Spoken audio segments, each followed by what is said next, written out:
Hello friends, मैं SK Saini MIC group में एक बार और आपका स्वागत है। आज डीडी यूनिवर्सिटी गोरखपुर के अंतर्गत बी.कॉम फर्स्ट सेमेस्टर एग्जामिनेशन 2021-22 के अंतर्गत पूछे गए प्रश्नों का संग्रह हम आपके सामने लेकर के आए हैं, जो काफ़ी पारदर्शिता के साथ आप मेरे साथ जुड़ सकते हैं। और इस पेपर का नाम है elements of banking and insurance. Elements of banking and insurance paper का जो कि सॉल्व मैं लेकर के आया हूँ। मैं सबसे पहले आपको ये बता दूँ कि इसमें कैसे प्रश्न आते हैं। आप नए बच्चे हैं इसलिए मैं आपको बता दूँ, तो इसमें 40 प्रश्न जो आएंगे 1.5 का यानी 60 नंबर का हो जाएगा। यानी एक प्रश्न होंगे आपका 40, एक प्रश्न होंगे 1.5 नंबर का और 40 क्वेश्चन हो गए तो 60 नंबर आपके हो गए। और प्लस आएंगे 3 प्रश्न आपको 5 नंबर का हो जाएगा, ये 15 नंबर हो जाएगा। और प्लस विद्यालय के द्वारा जो असाइनमेंट के जरिए आपको मिलेगा 25 नंबर, ये हो जाएगा आपका 100 नंबर। तो सभी में यह इसी तरह के प्रश्न आएंगे जिसका आपको अध्ययन ऑब्जेक्टिव को मजबूत करना होगा। और ऑब्जेक्टिव को मजबूत करना तो बने रहिए मेरे साथ। अगर चैनल को सब्सक्राइब नहीं किया हो तो सब्सक्राइब करिए और आप ज़्यादा से ज़्यादा बी.कॉम से रिलेटेड वीडियो का आनंद लीजिए। तो नेक्स्ट देखते हैं, पहला प्रश्न देखते हैं, एनपीए का पूरा नाम क्या है। तो ऑप्शन बी सही है, नॉन परफॉर्मिंग एसेट्स। मैंने आपको यहाँ पे नोट्स में लिख दिया है नॉन परफॉर्मिंग एसेट्स। आइए मैं आपको समझा दूं नॉन परफॉर्मिंग एसेट्स क्या होता है, ज़रा सा समझ लीजिए। ये बैंक है और ये आपका कस्टमर है। यानी जब बैंक कस्टमर को लोन देता है, क्या देता है, लोन देता है, और ऐसे में कस्टमर का लायबिलिटीज बनता है कि उसको जो ईएमआई आता है, ईएमआई समय समय से इसका भुगतान करें। जब ये कस्टमर के द्वारा लोन का भुगतान किस्तों में नहीं किया जाता है, यानी लगातार 3 किस्त बाउंस हो जाते हैं, तो ऐसे में बैंक को लगता है कि जो लोन बैंक का एसेट्स होता है, जो मैंने लोन कस्टमर को दे रखा है वो परफॉर्मेंस नहीं कर रहा है, इसी को बोलते हैं नॉन परफॉर्मिंग एसेट्स।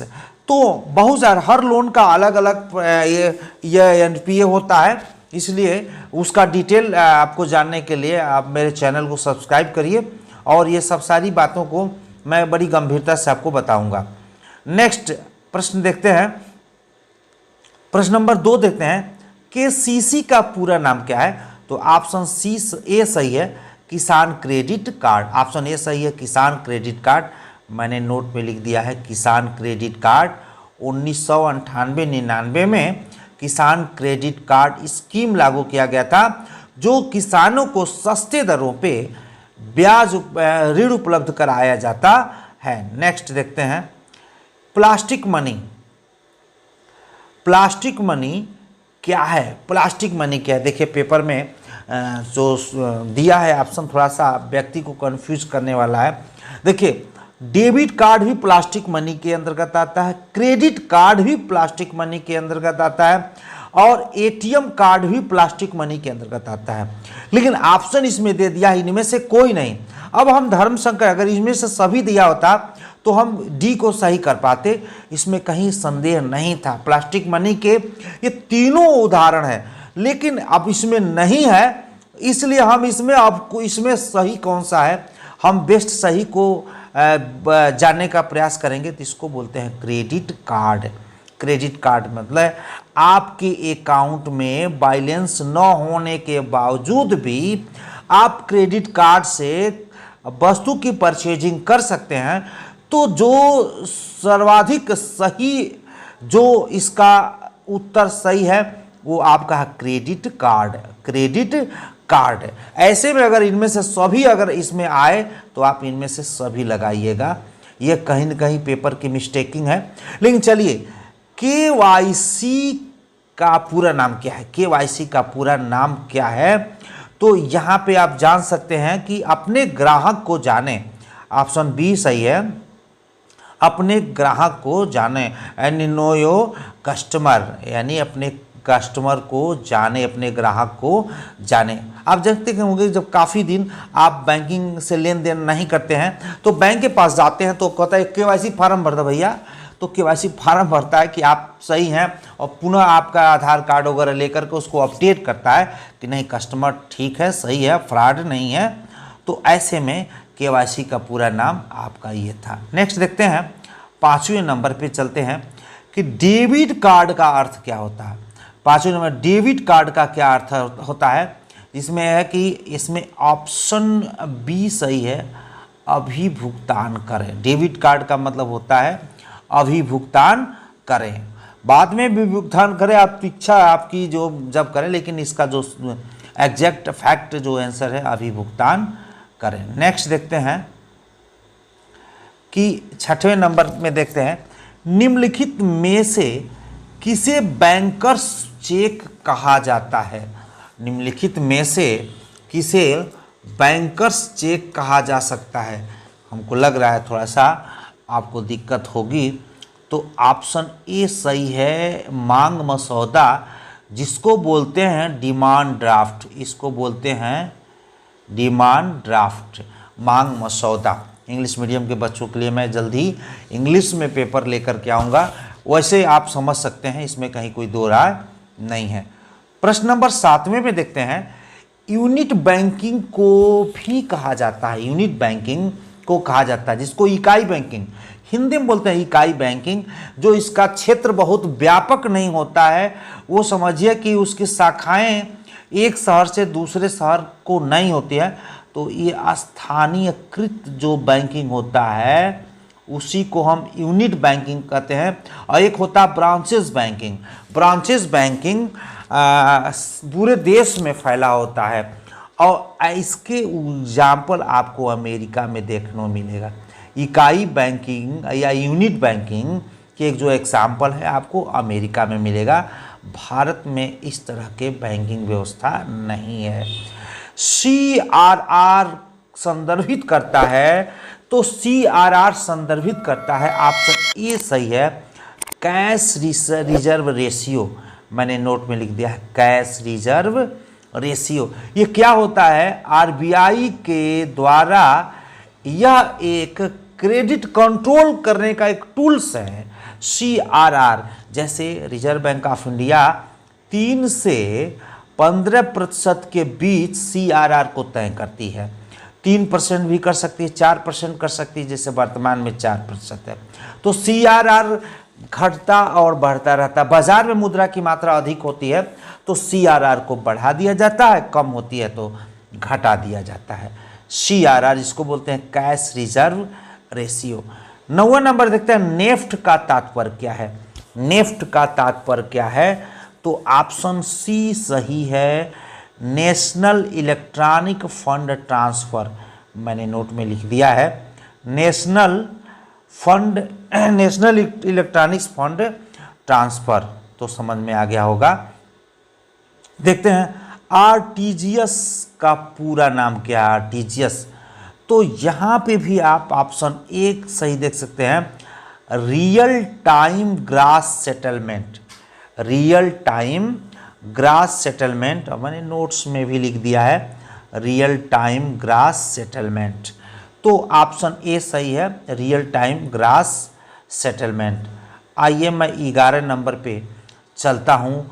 CBS का मतलब क्या होता है।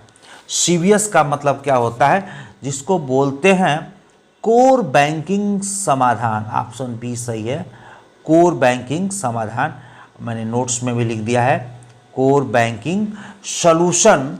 CBS का मतलब होता है कोर बैंकिंग सॉल्यूशन। नेक्स्ट चलते हैं 12वें नंबर पे, किस बैंक को बैंकों का बैंक कहा जाता है, तो ऑप्शन ए सही है, RBI। RBI का मतलब होता है reserve bank of India. Reserve bank of India की स्थापना 1 अप्रैल 1935 को हुई थी, और इसमें वर्तमान में जो उसका हेड ऑफिस है वो कहाँ है, बॉम्बे है।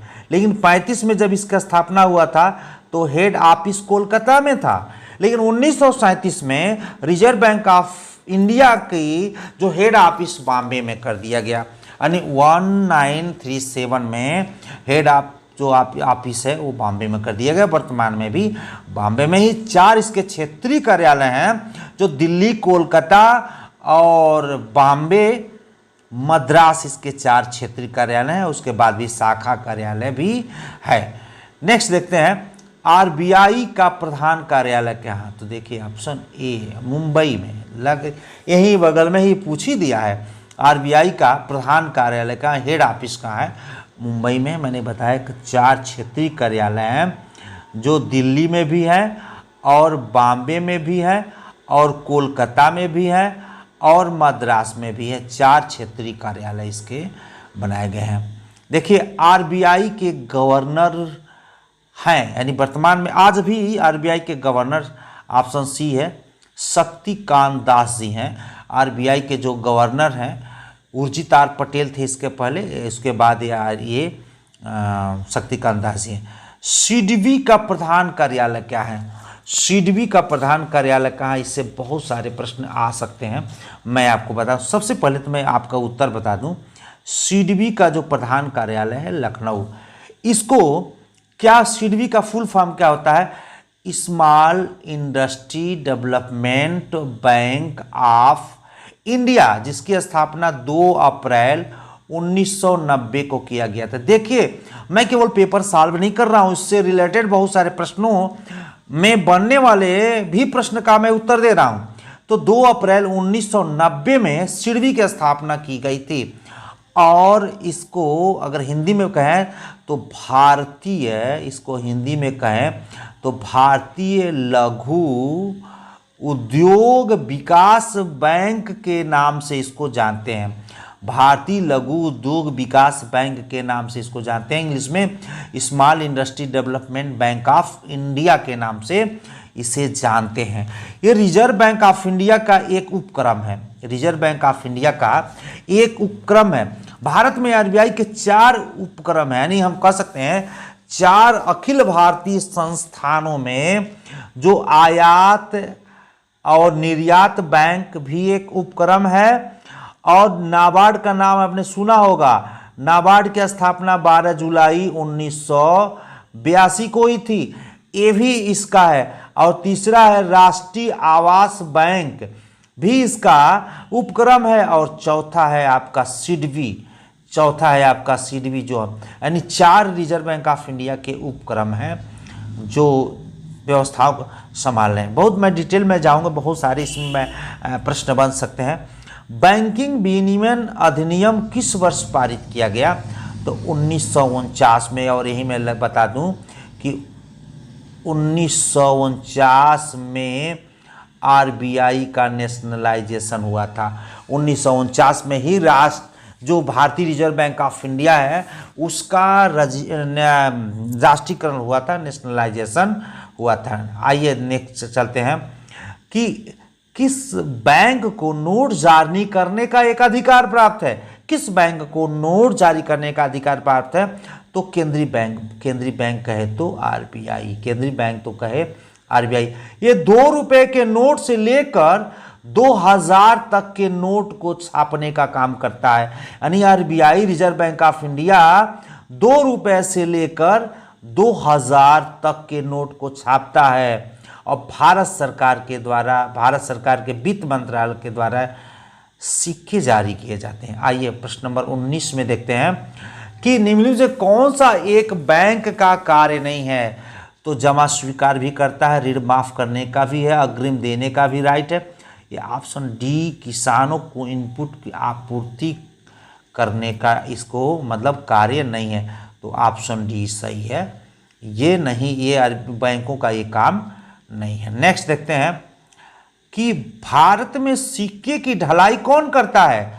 तो वित्त मंत्रालय के द्वारा किया जाता है। समस्त सिक्के की हम बात करते हैं, समस्त सिक्के की ढलाई भारत सरकार के वित्त मंत्रालय के द्वारा, फाइनेंस मिनिस्टर के द्वारा किया जाता है। आईएफएससी का मतलब क्या होता है? आईएफएससी का मतलब क्या होता है आप जान सकते हैं। जो ऑप्शन ए सही है कि भारतीय वित्तीय प्रणाली कोड, भारतीय वित्तीय प्रणाली कोड। यहाँ मैं आपको नोट्स में लिखा हूँ इंडियन फाइनेंशियल सिस्टम कोड, इसका पूरा नाम क्या है? Indian financial system code, Indian financial system code. Option A सही है, हिंदी में बोलेंगे भारतीय वित्तीय प्रणाली कोड। नेक्स्ट देखते हैं कि SLR संदर्भित करता है, SLR संदर्भित करता है, तो ऑप्शन ए सही है, स्टैट्यूटरी लिक्विडिटी रेशियो। यहाँ पे मैंने नोट्स में भी लिख दिया है कि क्या किसको संदर्भित करता है, स्टैट्यूटरी लिक्विड रेशियो। ये भी एक RBI का टूल्स है, क्रेडिट कंट्रोल करने का एक टूल्स है, और इसमें आपको कैश न रख करके इसमें प्रतिभूतियों में भी आपको रखना पड़ेगा। ये 20% अगर कह दिया तो 20% जो पैसा जमा होता है व्यापारिक बैंकों के पास, यह 20% का समझे गोल्ड भी रखना होगा, या जो प्रतिभूतियों सिक्योरिटीज पेपर्स रख सकता है, उतने का वो कैश नहीं रखता है, उतने का उतना रखना पड़ेगा। नेक्स्ट देखते हैं, एक चेक जिस पर जिस दिन बैंक को प्रस्तुत किया जाता है उससे पहले की तारीख पड़ी हो तो क्या कहलाता है? ऑप्शन सी है, पूर्व दिनांकित चेक। इसको बोलते हैं पूर्व दिनांकित चेक, क्योंकि आज जैसे चेक कटा है लेकिन डेट पहले का ही है, पहले का डेट डाल दी। जैसे मान लीजिए आज आपका 17 तारीख है और हमको चेक बैंक में भुगतान करना है, और ये 15 तारीख का चेक है और हम 17 तारीख को काट रहे हैं, तो और ले जा कर के देते हैं, इसको बोलते हैं पूर्व दिनांकित चेक। समझ में आ गया होगा। 23 नंबर देखते हैं, चेक रद्द करने को कहा जाता है। चेक रद्द करने को यानी चेक को कैंसिल करने को क्या कहा जाता है? तो रेखांकन तो किया जाता है, जो अकाउंट पे ही हो जाता है, डबल रेखांकन भी सामान्य। रेखांकन को खोलना चेक रद्द करने को कहा जाता है। नेक्स्ट देखते हैं, प्रश्न नंबर 24 देखते हैं कि 24 को देखते हैं कि मतलब कौन सी प्रक्रिया है बैंक प्राथमिक जमा राशि से धन उधार देने से प्रारंभ होती है? तो साख निर्माण, साख निर्माण। देखिए काफ़ी लोग नगद साख को गेस कर रहे होंगे। नगद साख क्या, मैं 1 मिनट में बता दूं। नगद साख जब बैंक कस्टमर को माल के आधार पे उसे ऋण देता है, जैसे माल है और माल को अपने पास गिरवी रख लेता है, उसके बाद ऋण देता है, जैसे जैसे माल देता है वैसे वैसे माल को छोड़ता जाता है, यानी ऋण जैसे दे देता है। तो नगद साख नहीं है, साख निर्माण होता है, क्रेडिट क्रिएशन जिसको बोलते हैं। नेक्स्ट देखते हैं कि DIGC संदर्भित करता है, DIGC संदर्भित करता है, तो ये ऑप्शन डी सही है, डिपॉजिट इंश्योरेंस गारंटी कॉरपोरेशन। मैंने आपको यहाँ पे देखिए, ये आपको इसका फुल फॉर्म लिख दिया है, डिपॉजिट इंश्योरेंस गारंटी कॉरपोरेशन, ताकि इंग्लिश मीडियम को भी कोई दिक्कत ना हो। नेक्स्ट देखते हैं, बहाली नीति का उद्देश्य के संबंध में क्षति या नुकसान को कवर करता है। बहाली नीति, तो इसमें ऑप्शन ए सही है, अचल संपत्ति, अचल संपत्ति। ऑप्शन ए सही है, अचल संपत्ति। 26 बैंकर और ग्राहक के बीच प्राथमिक संबंध क्या है? तो देनदार और लेनदार का। क्या होता है? देनदार और लेनदार का। नेक्स्ट देखते हैं कि चेक के मामले में अदाकर्ता हमेशा एक निर्दयी होगा जिसके साथ आहर्ता खाता रखता है। तो ये प्रश्न नंबर 28 है, इसको हम बोल सकते हैं बैंकर। ऑप्शन डी सही है, बैंकर। नेक्स्ट देखते हैं, बेचान को सुगम बनाता है। तो हस्तांतरण जो होता है बेचान को सुगम बनाने का काम करता है। क्या है, हम देखते हैं कि इसमें क्या है का सिद्धांत सह बीमाकर्ताओं के बीच, यहाँ मिस्टेक हो गया है, कर्ताओं के बीच नुकसान के बंटवारे को संदर्भित करता है। तो इसमें योगदान है, योगदान करके उसके नुकसान को संदर्भित करता है, ये बीमा कंपनियां जो होती हैं। नेक्स्ट देखते हैं कि ग्राहक को उसके कार्यालय या घर पर इलेक्ट्रॉनिक तकनीकी उपयोग करके बैंक सेवा प्रदान करना कहलाता है। तो ऑप्शन सी सही है, ई बैंकिंग भाई। अरे अपने मोबाइलवा से, लैपटॉपवा से नहीं ट्रांसफ़र कर लेते हैं, अपना डिटेल नहीं जान पाते हैं, बहुत सारी मार्केटिंग बैठ कर कर रहे हैं, उसी को बोलते हैं आपको इंटरनेट बैंकिंग, जिसको बोलते हैं ई बैंकिंग। आभासी बैंकिंग को भी कहते हैं, तो ये भी है इंटरनेट बैंकिंग भाई, आभासी बैंकिंग, जिसको वर्चुअल बैंकिंग हम अंग्रेजी में कह सकते हैं, उसको बोलते हैं इंटरनेट बैंकिंग। अब आइए थोड़ा सा और देखते हैं। प्रश्न नंबर 33 में भी एनपीए पूछ दिया है, जो पहले क्वेश्चन दिया है 2 बार दे दिया है। एनपीए का मतलब होता है non performing assets. Non performing assets मतलब आपका एसेट्स परफॉर्मेंस नहीं कर रहा है, जिसको हमने यहाँ लिख ही दिया है। जैसे आप देख सकते हैं यहाँ पे नॉन परफॉर्मिंग मैंने एसेट लिख दिया है। नेक्स्ट देखते हैं कि प्रश्न नंबर 34 विदेशी बैंक के लिए उदाहरण है, विदेशी बैंक के उदाहरण है। तो विदेशी बैंक का उदाहरण है सिटी बैंक, जो है वो विदेशी बैंक का उदाहरण है। एक्सिस बैंक भी भारतीय है, सेंचुरियन बैंक भी भारतीय है, सिटी बैंक दूसरे देश का है, कह सकते हैं। प्रश्न नंबर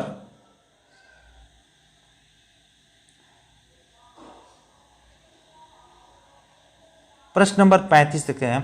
राज्य वित्तीय निगम के उदाहरण है, तो औद्योगिक बैंक है, इंडस्ट्रियल जो बैंक है वो राज्य वित्तीय निगम के एक उदाहरण है, हम पढ़ाएंगे। और 36 नंबर में देखते हैं कि सीटीएस का तात्पर्य क्या होता है। सीटीएस का तात्पर्य क्या होता है, तो यहाँ पे थोड़ा सा जो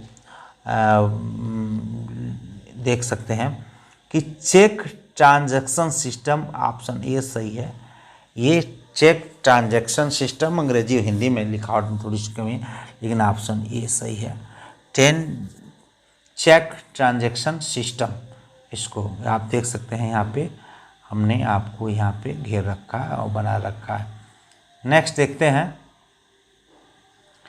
37 नंबर प्रश्न देखते हैं। बैंक के पास उपलब्ध वॉइस प्रोसेसिंग सुविधा आधारित है, तो टेली बैंक, वॉइस का मतलब जिससे बातचीत सुन सकें और कर सकें। यहाँ पे देखते हैं एटीएम का पूर्ण नाम, तो ऑप्शन सी है ऑटोमेटेड टेलर मशीन। यहाँ पे देख सकते हैं हमने आपको एक बॉक्स में ऑटोमेटेड टेलर मशीन लिख रखा है, इसका फुल फॉर्म होता है। ऑटोमेटिक मत कहिएगा भाई, ऑटोमेटिक का मतलब होता है एक ही प्रोसेस में सारी प्रोसेस पूरा कर दे, लेकिन यहाँ पे शिफ्ट से आप देखते हैं कि कई प्रोसेस से आपको गुजरना पड़ता है, तो ऑटोमेटेड टेलर मशीन इसको हम, इसका फुल फॉर्म है। यहाँ पे देखते हैं भारतीय जीवन बीमा निगम का गठन किस वर्ष हुआ था, तो ये आप कह सकते हैं 56 में है, 1956 में ये हुआ था भारतीय जीवन बीमा निगम की स्थापना। और लास्ट क्वेश्चन, 14 वाणिज्य बैंकों का राष्ट्रीयकरण कब किया गया था? 1969 में 14 बैंकों का राष्ट्रीयकरण किया गया था। जिन बैंकों के पास 50 करोड़ रुपया था उनका राष्ट्रीयकरण किया गया था, 14 बैंकों का। फिर 1984 में 6 बैंकों का किया गया जिसके पास 200 करोड़ रुपया था। तो इस तरह से हम देखें, आज के लिए इतना ही। और आप चाहें तो हमारे वेबसाइट सैनिसर.com पर जाकर के इस प्रश्न को एक टेस्ट के रूप में दे सकते हैं, और जैसे आप दबाएंगे अगर सही होगा तो ग्रीन होगा और गलत होगा तो रेड हो जाएगा। तो आज के लिए इतना ही। अगर सब्सक्राइब ना किए हों तो मेरे चैनल को सब्सक्राइब करें, मुझे अच्छा लगेगा। इसलिए धन्यवाद।